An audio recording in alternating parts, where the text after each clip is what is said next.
Hi hello అందరికి నమస్తే. నేను మీ నిర్మల. వెల్కమ్ టు ప్రజా గొంతుక. మీరు ఎలా అన్నారు? బాగున్నాను చాలా. మీ బాల్యం గురించి చెప్పండి ఫస్ట్. నేను నల్గొండ జిల్లా దేవరకొండ గ్రామంలో పుట్టాను. నా చిన్నప్పటి నుంచి ఇంటర్ వరకు నా చదువు అక్కడే జరిగింది. తర్వాత నేను డిగ్రీ కోసము కల్వకుర్తి 1 సంవత్సరం అక్కడ చదివాను. తర్వాత సెకండ్ ఇయర్ థర్డ్ ఇయర్ ఇక్కడే అనిబిసియన్ కాలేజ్లో చదువుకున్నాను. ఆ తర్వాత ఎంసీఏ ఉస్మానియా యూనివర్సిటీలో చేశాను. ఆ తర్వాత ఇక పెళ్ళయింది. ఇక్కడ హైదరాబాద్లో సెటిల్ అయ్యామన్నమాట. ఓకే, పెళ్ళి అంటే లవ్ మ్యారేజా మామూలుగా? అంటే ఆయన ఒక ఉద్యోగం వచ్చాక మా ఇంట్లో అడిగారనమాట చేసుకుంటాను అని. నాలా కులము మతము అలాంటివి ఏమీ చూడకుండా అబ్బాయికి మంచి ఉద్యోగం ఉంది అని అనుకుంటూ అతనికి ఇచ్చి పెళ్లి చేశారు. మా అంటే రిలేషనా? రిలేషన్ ఏం లేదు, ఫ్యామిలీ ఫ్రెండ్స్. ఓకే, చెప్పండి. ఈ రచనలు ఎప్పటి నుంచి స్టార్ట్ చేశారు? మంచి మంచి బుక్స్ బాగా రాశారు. ఎప్పటి నుంచి మీరు రచయితగా పేరు పొందారు? నేను చిన్నప్పటి నుంచి రాస్తూనే ఉన్నాను, కానీ దాన్ని కవిత అంటారు అనేది తెలీదు. అప్పుడప్పుడు ఎక్కడైనా పేపర్లో పడితే కవితలు చదవడం, ఇంటికి చాలా పుస్తకాలు వస్తే అందులో కవితలు చదవడం అలవాటు. మొదటిసారి గ్రంథాలయ వారోత్సవాల్లో కవిత రాశాను. అక్కడ వాళ్ళు శాల్వా కప్పి దీన్ని ఇలా చేస్తారు. తర్వాత అలా అలా రాసుకుంటూ వెళ్ళాను. ఇంటర్లో ఉన్నప్పుడు అనుకుంటాను ఎన్ఎస్ఎస్ క్యాంపుకి వెళ్ళాం. అక్కడ అక్కడ పరిస్థితులను బట్టి ఒక జనమే కాదు, దాన్ని పాడడం కూడా చేశారు. అక్కడ మా ఇంగ్లీష్ సార్ ఉండి బాగా రాస్తారు, మీరు రాస్తారా అంటే అడపదడప రాసి పుస్తకాలలో రాసుకునేదాన్ని. అలా ఒక పుస్తకం ఉంది, తన పుస్తకం తీసుకొని ఆ కవితల్ని చూసి అప్రిషియేట్ చేశారు, కానీ ఆ పుస్తకం ఆయన పోగొట్టేశారనమాట. ఇంకా నేను అక్కడి నుంచి ఏం రాయలేదు. ఇక వ్యాసరచన, వ్యక్తిత్వం పోటీలలో పాల్గొనడము, చాలా బహుమతులు రావడము, పేపర్లో ఏదైనా ఆర్టికల్స్ రాయడము, ఇలాంటివి చేసేది. చిన్న చిన్న ప్రైజెస్ అంటే ఒక 100 రూపాయలు 50 రూపాయలు అలా ఇచ్చేవాళ్ళు. అప్పుడు కూడా మనకి వరద బాధితులు అని ఇంకెవరైనా లేని పిల్లలకని ఆ చిన్న అమౌంట్ ఇచ్చేసేదాన్ని అనమాట. అలా అంటే అప్పుడు అది సేవ అంటారని కూడా తెలియదు, మనకు తృప్తి అందులో ఉన్నటువంటిది. ఇక అక్కడి నుంచి ఇంకా నేను ఎప్పుడు రాయలేదు. తర్వాత మన కరోనా టైంలో 2020లో మళ్ళీ లోపల ఉన్నాయన్నీ కామ్గా ఉంది, పరిస్థితులు మొత్తము గందరగోళంగా ఉన్నాయి. అప్పుడు కొన్ని రాసుకుంటూ ఉండేదాన్ని అనమాట. అలా పక్కన పెట్టుకొని ఉన్నప్పుడు పెద్దనాన్నగారైనటువంటి డాక్టర్ ఎన్ గోపి గారు చెప్పారనమాట, ఇలా ఇది సుశీల నారాయణ రెడ్డి ట్రస్ట్కి అప్లై చెయ్యి అని. అప్పుడు అన్ని కవితలు చూసుకుంటే ఒక 50 కవితలు వెళ్ళాయి, కానీ అన్ని చిన్నపిల్లలు రాసినటువంటి వాటిలాగా అనిపించాయి. ఏం కాదు అని చెప్పేసి అప్లై చేయడము, నా పుస్తకం సెలెక్ట్ కావడము, వాళ్ళే 300 పుస్తకాలు ప్రచురించి ఇవ్వడము, వాళ్ళే సబితా ఇంద్రారెడ్డి గారితోటి రిలీజ్ చేయించడము జరిగిందనమాట. అలా ఈ పుస్తకం అక్షరనేత్రాలు వచ్చింది. దాని నుంచి ఈ కవితలు చదివి చాలా బాగున్నాయని ఎంకరేజ్ చేయడమే కాదు, ఈ పుస్తకం నాకు ఎంతో ధైర్యాన్ని కూడా ఇచ్చింది. ఇంకా ముందు చాలా పుస్తకాలు. నచ్చిన కవిత ఏది? అన్ని కవితలు ఆడుతూ పాడుతూ రాసిన కవితలే, ఒకటి అని ఏముండదు. లాస్ట్ కవిత చదువుతాను, పుస్తక కవిత ఒకటి చదువుతాను. అక్షరనేత్రాలు. అక్షరాలు కూడా చూస్తాయి, భావాల విశాల ఖగోళాలను చుట్టి వస్తాయి, వేళ్ళల్లో నుంచి రాలిపడ్డట్టు అనిపిస్తాయి, కానీ అవి అనుభవాల లోతుల్లో నుంచి రూపుదిద్దుకున్న జ్ఞానక్షేత్రాలు అక్షరనేత్రాలు. అవి పరిగెత్తే నదుల పరువళ్ళు, పచ్చని లోకాల లోగిళ్ళు, జీవితాన్ని బోధించే పాఠాలు, ఆగ్రహిస్తే శత్రువుపై తూటాలు, మనిషిని ఉద్ధరించే ఆత్రాలు అక్షరనేత్రాలు. నా అక్షరాలు ఒకచోట పుష్పాలు, హృదయాన్ని పిండితే స్రవించే బాష్పాలు. అమ్మ అని పిలిస్తే అది అక్షరం, ప్రేమై జ్వలిస్తే అది భాస్వరం. ఏ జన్మలోనో నేను పారేసుకున్న ముత్యాలు ఈ లోకంలో అక్షరాలై దొరికినాయి నాకు.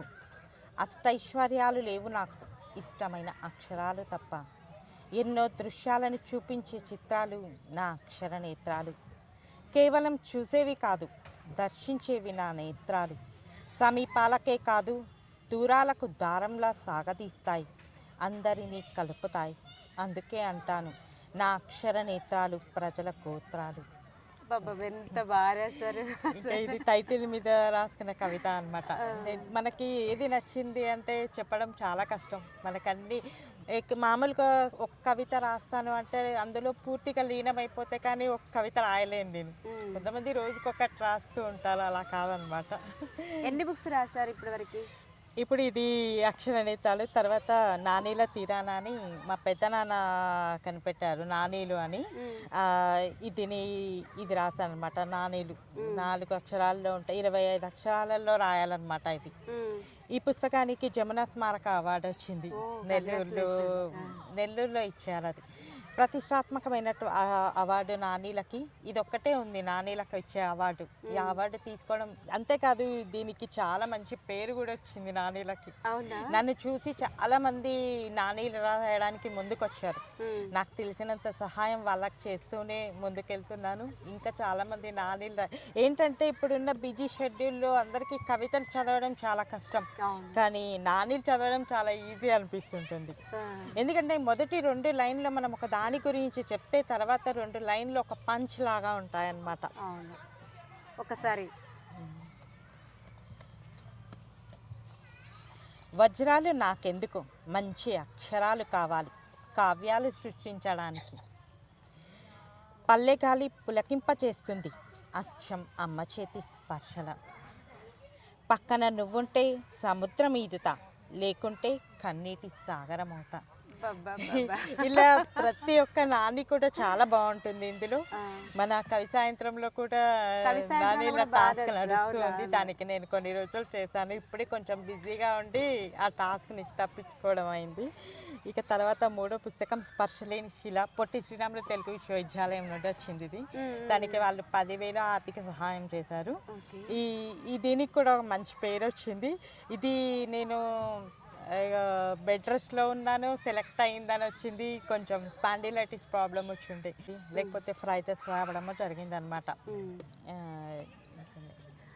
దాంట్లో ఏమన్నా ఇందులో అంటే ఒక్కొక్క కవిత ఒక్కొక్క తీరు, నేను అందులో అన్ని లీనమై రాసిన కవితలే, కానీ ఇందులో ఒక్క కవిత గురించి చెప్తాను. చెప్పండి. దీనికి నాకు ఎక్స్ట్రా అవార్డు వచ్చింది ఈ కవితకి. అయితే ఆ కవిత నేను ఎలా రాసానంటే, ఈనాడు పేపర్లో ఒక ఆర్టికల్ వచ్చింది. ఒక అమ్మ వాళ్ళ కొడుకు కోసం 38 సంవత్సరాలుగా ఒక సముద్రం ముందు కూర్చొని ఏడుస్తూ ఉంటుంది. అంటే ఈ స్టోరీ ఏంటంటే, వాళ్ళ 2 పిల్లల ఆడికి వేరే కంట్రీలో సెటిల్ అయ్యారు. వాళ్ళు ఏం చేశారు, ఇండియాలో ఉన్నటువంటి వాళ్ళ నానమ్మ తాతయ్య పిల్లల్ని చూడాలి, పంపించామని చెప్పారు.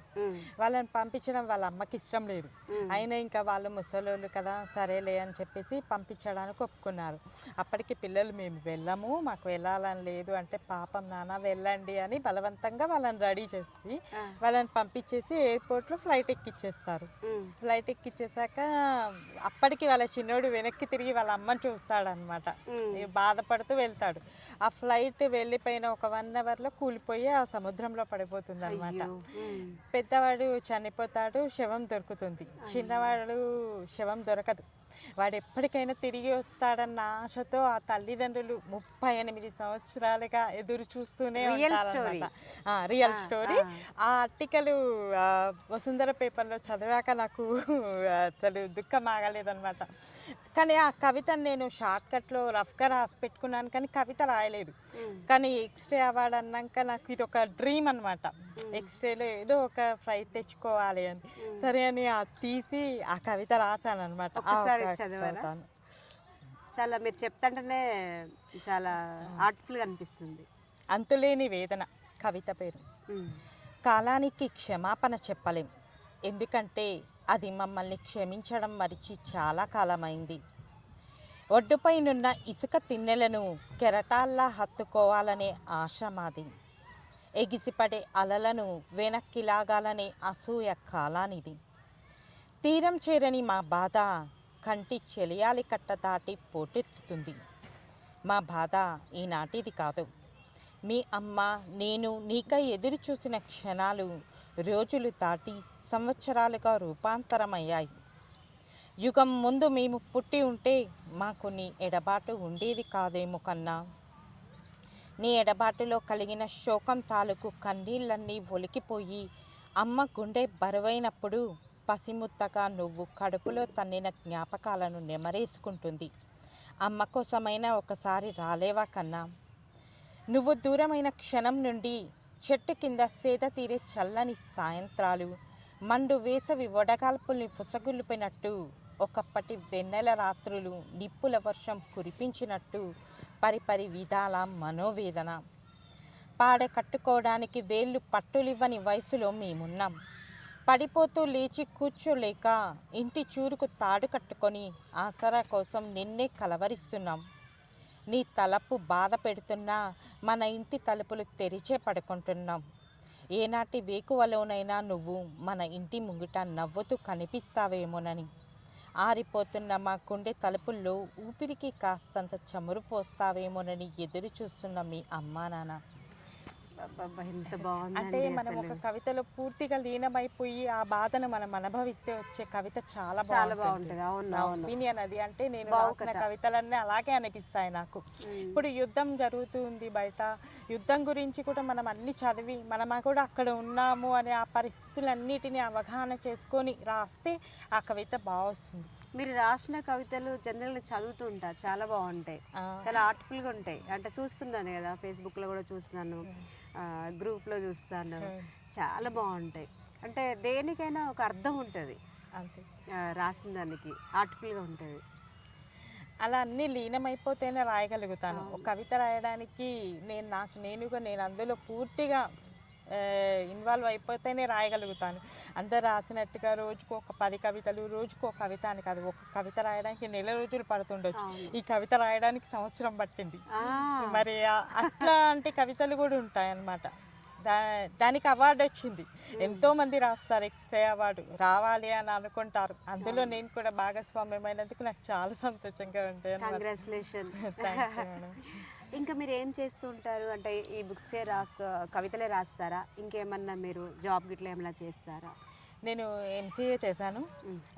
ప్రాజెక్ట్ వర్క్స్ అన్నీ చేస్తూ ఐటీ జాబ్ చేశాను అనమాట. ఉమ్. అయితే మా ఫ్రెండ్కి ఒక కంపెనీ ఉంది, ఐటీ కంపెనీ. ఉమ్. తను అన్ని ప్రాజెక్ట్స్ ఆ వర్క్స్ అన్నీ నాకు ఇంటికే ఇస్తూ ఉండేది. ఉమ్. ఆ ప్రాజెక్ట్స్ అన్నీ తీసి తనకు సబ్మిట్ చేస్తే ఇంత అమౌంట్ అని ఇచ్చేవాళ్ళు. ఉమ్. కానీ తను యూఎస్కి వెళ్ళిపోయింది. ఉమ్. అక్కడి ప్రాజెక్ట్స్ మనం తీసుకోవాలంటే టైమింగ్ సెట్ అవ్వట్లేవు. ఆహాహా, ఆ ఓకే. సెట్ కాకపోవడం వల్ల ఇప్పుడు ప్రస్తుతానికైతే హౌస్ వైఫ్గానే ఉన్నాను. ఉమ్. అమ్మ నాన్న ఏం చేస్తారు? మా నాన్న వచ్చేసి గవర్నమెంట్ టీచర్, రిటైర్ అయిపోయారు. ఏం ఇక్కడే పేరు? ఉంటారు. నాన్న పేరు? ఉమ్, డాడీ పేరు ఏం పేరు? డాడీ పేరు వెంకటేశం, వెంకటేశం. అమ్మ మమత. మీ అంటే మీ కుటుంబం నుంచి ఎవరైనా రచయితలుగా రాసే వాళ్ళు ఉన్నారా? మా పెద్దనాన్న ఉన్నారు, అంటే నాన్న వాళ్ళ నాన్న. ఏం పేరు? డాక్టర్ ఎన్ గోపి అని. ఓకే. ఆయన రాస్తారు. ఆయనవన్నీ చదువుతూ ఉండడం వల్ల కూడా జీన్స్. అలా రాయాలని అనిపిస్తుంటుంది కదా. వాళ్ళు రాస్తూ ఉంటారు, తీసుకొస్తుంటారు. ఆయన పుస్తకాలు చదువుతూ ఉంటాను. అలా అలవాటు అనమాట. మీ సార్ ఏం చేస్తారు? మీ మా సార్? సార్ డిఆర్డిఓలో సైంటిస్ట్గా చేస్తున్నారు. ఇక్కడ ఆర్సీఏలో. పేరు? భగవాన్. పిల్లలు? ఇద్దరు పిల్లలు, అవన్నీ సాకేత్ అని. ఆ. పెద్ద బాబు వచ్చేసి ఇంటర్ సెకండ్ ఇయర్, చిన్న బాబు 7th క్లాస్. ఇంత రాస్తున్నారు కదా, అసలు మీకు వీటి మీద పెడతారా మైండ్ అంతా రాసిన మీదనే? అదే చెప్తున్నాను కదా, ఏదైనా ఒక సంఘటన చూసినప్పుడు అది మనల్ని కదిలించినప్పుడు ఇప్పుడు మొన్న రీసెంట్గా జరిగింది. ఒక ఆమెకి వాళ్ళ ఇంట్లో వాళ్ళు పట్టించుకుంటలేరు, వాళ్ళ హస్బెండ్ మీద మొత్తం వేశారు. తిండి పెట్టకుండా 3 నెలలు ఒక రూమ్లో బంధించి ఆమెని మొత్తం తిండి పెట్టకుండా ఆమెను చంపేశారు. అది కదిలించింది. దాని మీద కవిత రాసేస్తే నేను పత్రికలకు పంపిస్తే వాళ్ళు తీసుకోలేదు. ఎందుకంటే పత్రికల వాళ్ళు కూడా ఇంతే కదా, మగవాళ్ళే అయి ఉంటారు. వాళ్ళకి నచ్చకపోయిందో ఏమో. ఆ పత్రిక వేరే పత్రికకు పంపించాను. మొన్ననే ఫేస్బుక్లో పోస్ట్ చేశాను కదా. అది అలా వేరే పత్రికకు పంపిస్తే వేరే మామూలు పత్రికకు పంపించేసాను, వాళ్ళు వేశారు. అంటే ఇప్పుడు చెప్తున్నా, ఇప్పుడున్న సమాజం కూడా ఎలా ఉందంటే మనం పవర్ఫుల్ కవితలు రాసినా తీసుకుంటలేరు. అలాంటప్పుడు మనం ఎలా రాయాలి? ఏ విధంగా మనం సమాజానికి రాసినటువంటి కవితల్ని, వాళ్ళు చేసినటువంటి తప్పుల్ని ఏ విధంగా మనం ఇస్తాం?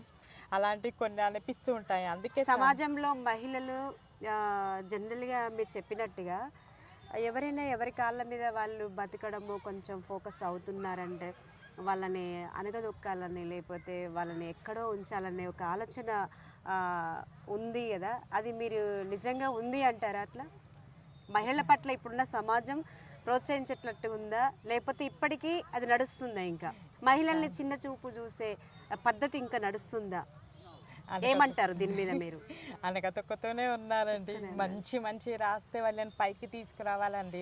అంత దూరం ఎందుకండి, మన కవుల గురించే చెప్తున్నాను. ఒక కవిని చూసి ఎదుగుతుంటే ఇంకో కవే ఓర్చుకోలేరు.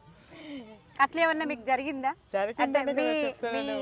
అనుభవాల్లో చెప్పండి. ఏమన్నా మీరు ఇన్ని బుక్స్ రాశారు. మొదటగా రాసినప్పుడు చాలామంది ఆ అమ్మాయికి ఏమొస్తుంది, ఏం రాదు, అక్కడ ఇక్కడ తీసి ఏవేవో రాస్తుంటుంది, ఆమెకి ఎవరు వాళ్ళ పెద్దనాన్న ఉన్నారు హెల్ప్ చేస్తారు, ఇలాంటి మాటలు అన్నారు చాలామంది. కానీ తర్వాత వాళ్ళందరికీ ఏమనొద్దు, వాళ్ళకి మాటలతోటి కాదు, నా కవితలతో సమాధానం చెప్పాలి అనుకుంటూ ముందుకి ఒకరు చెప్పినప్పుడు నేను నమ్మలేదు.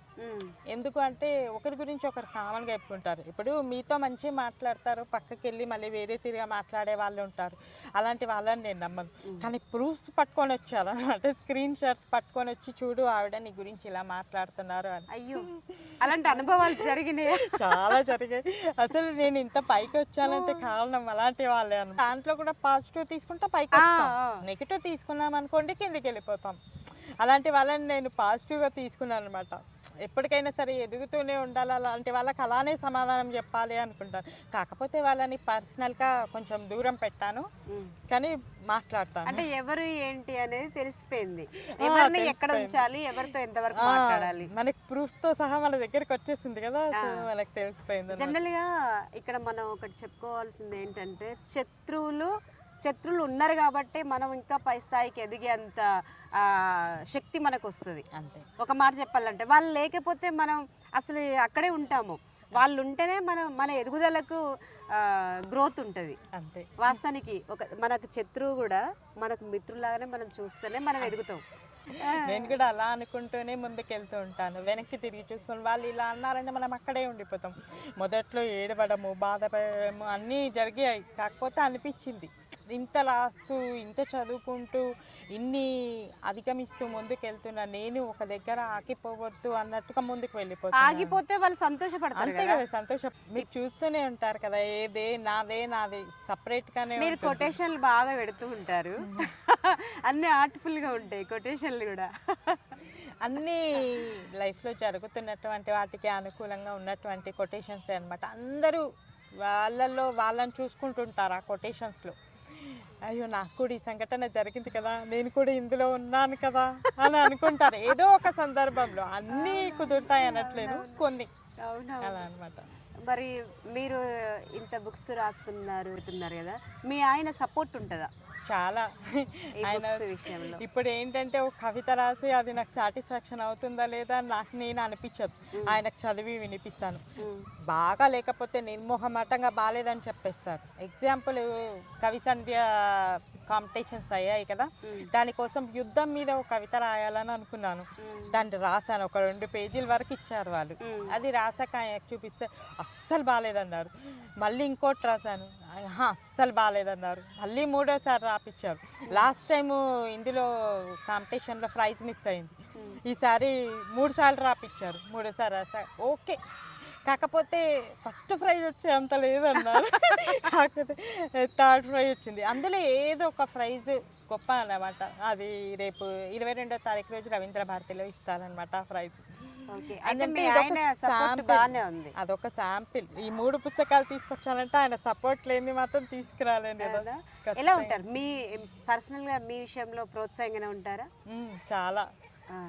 ఇప్పుడు ఏదైనా సరే నేను చేస్తా అంటే వద్దు అని అయితే అన్నారు, ఖచ్చితంగా చెయ్యి అని సపోర్ట్ ఇస్తారు.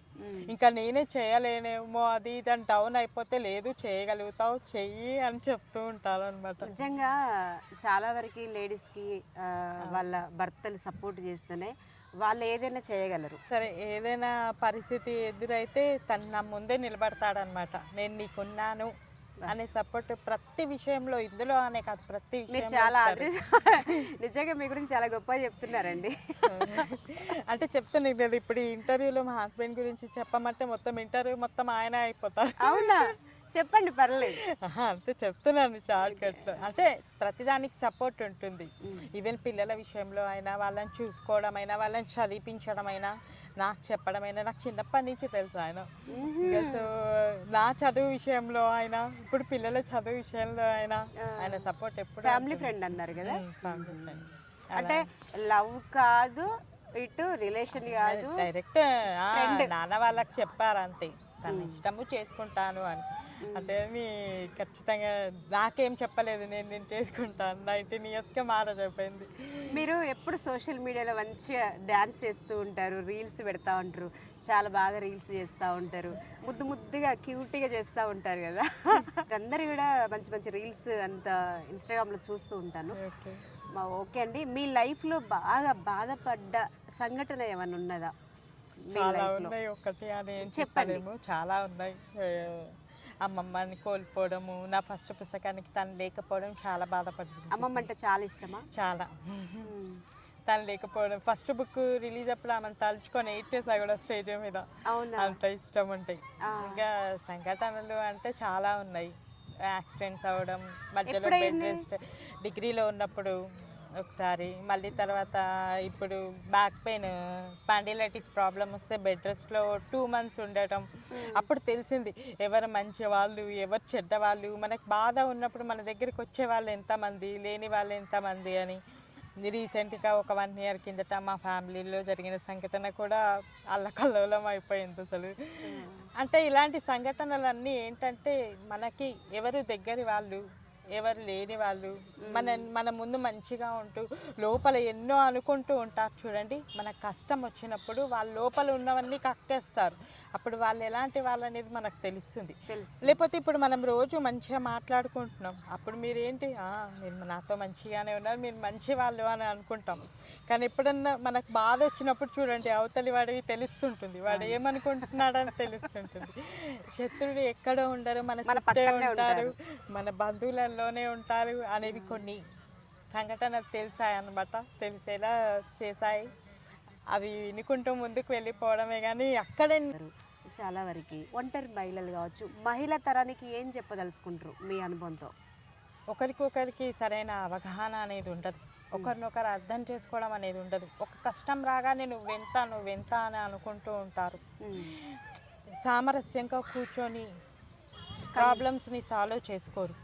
నువ్వు సంపాదిస్తున్నావు, నేను సంపాదిస్తున్నాను అనే ధోరణిలో ఉంటారు. లేదంటే వాళ్ళకి డబ్బులు ఎక్కువ ఉంటాయి, వీళ్ళకి డబ్బులు ఎక్కువ ఉంటాయి, ఇంకా అంతే విడిపోవాలంతే. విడిపోవడం అనేది కూడా ఇప్పుడు ఒక ఫ్యాషన్ అయిపోయింది. విడిపోవడానికి కారణాలు ఏమి ఉంటాయి అంటారు?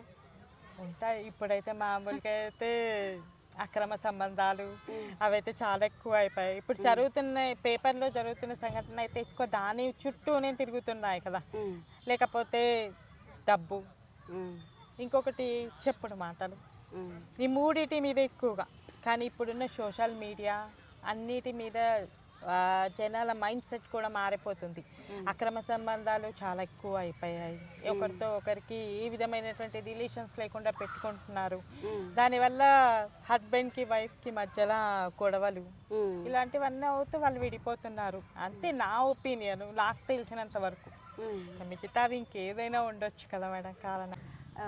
ఇంకా ఏమి రాశారండి బుక్స్? ఇవేనా? ఇంకా ఏం లేదు మేడం, ఇప్పుడు సామాజికంగా ఏమన్నా అంశాల మీద నేను స్పందిస్తే రాయడమే తప్పిస్తే కొత్తగా ఏం లేదు. ఒక 20-30 కవితలు రాసి ఉంటానేమో, ఇంకా అంతే. ఇక ముందు ఇంకేమైనా కథలు స్టార్ట్ చేశాను, ఒక కథ రాశాను ముల్కునూరుకి. ఇంకా మిగతావి ఇంకేమైనా రాస్తారా అంటే చెప్పలేదు. ఇప్పుడు వాళ్ళు రాయించుకుంటే అమౌంట్ ఇస్తారా మీకు?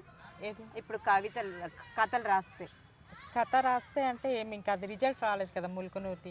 కవితలకు అయితే ప్రైజెస్ వస్తాయి. ఇప్పుడు ఎన్ని బుక్స్ అమ్మారండి? ఎంత మీకు రావచ్చు అమౌంట్? బుక్స్ ఇప్పుడు అన్ని అమ్మకాలు పోయేదాన్ని బట్టి అయితే 1000 పుస్తకాలు వేయించాను, 900 పుస్తకాలు అయిపోయినాయా? నానీలు అయితే. అందుకే దీనికి చాలా పేరు వచ్చింది. మొన్న సోషల్ మీడియాలో బాగా మీరు అక్కడ బుక్స్ అమ్ముతున్నా, మేము బుక్ స్టాల్ పెట్టామన్నమాట. నేను స్ఫూర్తి అని ఇంకో ఫ్రెండ్ ఇద్దరం కలిసి పెట్టాం.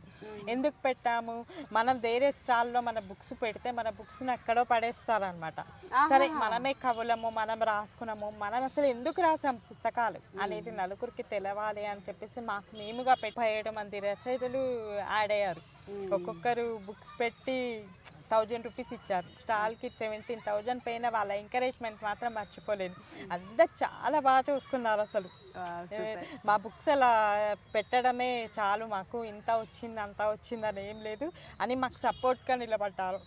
వాళ్ళందరూ రావడము, మంచి మాటలు చెప్పడము చాలా బాగా అనిపించింది. 11 days అసలు 11 minutesలో అయిపోయాయి. నాకైతే 12:30 నుంచి నైట్ 9:30 వరకు ఉన్నాను స్టాల్లో. అసలు నేను ఆ రోజే వచ్చి చేద్దాం అనుకున్నా, కానీ అక్కడ అడవుడి ఉంటుంది కదా, మళ్ళీ ఏదో ఒక రోజు తీసుకుందాంలే అనుకొని రాలేక. కానీ బాగుంటుంది, అలా ఏం లేదు.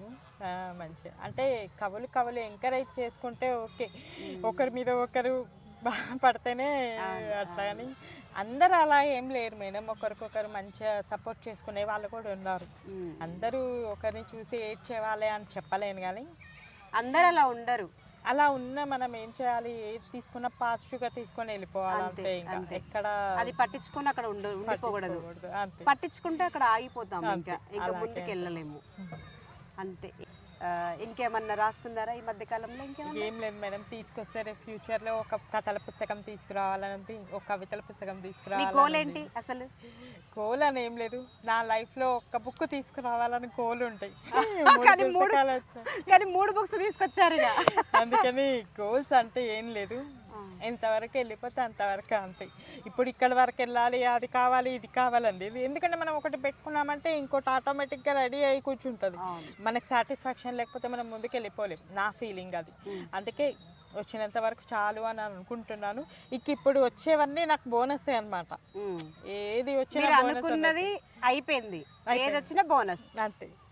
నేర్చుకోవాలి అని అనుకుంటున్నాను, నేర్చుకుంటాం. ఎంతవరకు వస్తే అంతవరకు నేర్చుకుంటాం. ఇప్పుడు కథలు నేర్చుకోవాలి అనుకున్నాం, ఎంతవరకు నాకు రాయడం వస్తే నేర్చుకుంటాను. అది బుక్ రావాలి అని అనుకుంటే ఉంటుంది, కానీ అది డ్రీమ్ కాదు. నిరంతరం నేర్చుకుంటూనే ఉండాలి. మనకు 90 సంవత్సరాలు వచ్చినా 80 సంవత్సరాలు వచ్చినా నేర్చుకుంటూ పోతూనే ఉండాలి. అంతే, కొత్త కొత్త విషయాలు మనకు వచ్చింది నాకు తెలుసు అంటే అక్కడనే ఆగిపోతాం. అంతే, తెలియదు, నేర్చుకోవాలి, ఇంకా నేర్చుకుంటూనే ఉండాలి అంతే. ఏదైనా అంతే, కవిత అయినా అంతే. నాకు తెలియదు, నేను ఇంకా ఇక్కడే ఉన్నా అని అనుకుంటేనే ముందుకెళ్తాం, ఆ కవిత మంచిగా వస్తుంది. లేదు అనుకుంటే అబ్బా నాకు వచ్చు అనేది లోపల ఒక ఫీలింగ్ ఉందనుకోండి, మీరు ఎన్నిసార్లు రాయండి అది మీకు సాటిస్ఫాక్షన్ అనిపించదు. అంతే. ఏమైనా పాటలు పాడగలరా? మీరు డాన్స్ బాగా చేస్తున్నారు. అంటే డాన్స్ అంటే ఇక ఇంట్రెస్ట్, చిన్నప్పుడు నేర్చుకోలేదు, ఇప్పుడు నేర్చుకుంటున్నాను అనమాట. బాగా నేర్చుకుంటున్నారు అసలు, సూపర్ పట్టుదలతో నేర్చుకుంటున్నారు. పాటలు ఏమైనా పాడగలరా? లేదు మేడం, 4 years నేర్చుకున్నాను మ్యూజిక్. నేర్చుకుంటే మా మేడం చెప్పారనమాట, మీకు మ్యూజిక్ అంత సెట్ అవ్వలేదు, ఓ న్యూస్ రీడర్ గాను అలా చేయండి అని. మానేశాను అనమాట. అందరికీ అన్నీ రావాలని లేదు కదా, ఎవరికి ఏది ఉంటే అది. మీరు బాగా పాడతారు అంటే కావాలని నేనేం పాడలేదు, మా ఇంట్లో మా అమ్మ పాడేది బాగా. అమ్మ పాడుతుంది, నాన్న పద్యాలు రాస్తాడు, అమ్మ పాడుద్ది. అది జీన్స్ అట్లా వచ్చేసింది, వింటూ వింటూ చిన్నప్పటి నుంచి పాటలు అట్లా వింటూ వచ్చినా కాబట్టి వాళ్ళు పాడుతుంటే పాడుకుంటూ అలా వచ్చేసింది అంతే. ప్రత్యేకంగా సంగీతం నేర్చుకున్నది లేదు, మనం ఎక్కడికి పోయి ట్రైనింగ్ తీసుకున్నది లేదు, అంతే. అది అట్లా వచ్చేసింది అంతే. థ్యాంక్ యూ మేడం, మీరు మీ టైం కేటాయించినందుకు, మీ అమూల్యమైన విషయాన్ని నాతో పంచుకున్నందుకు మీకు మరొక్కసారి ధన్యవాదాలు తెలియజేస్తున్నా. మీకు కూడా ధన్యవాదాలు. ఇది అండి లహరి గారితో నా మాట ముచ్చట. నెక్స్ట్ వారం నెక్స్ట్ గెస్ట్తో మీ ముందుకు వస్తా. మీ నిర్మల.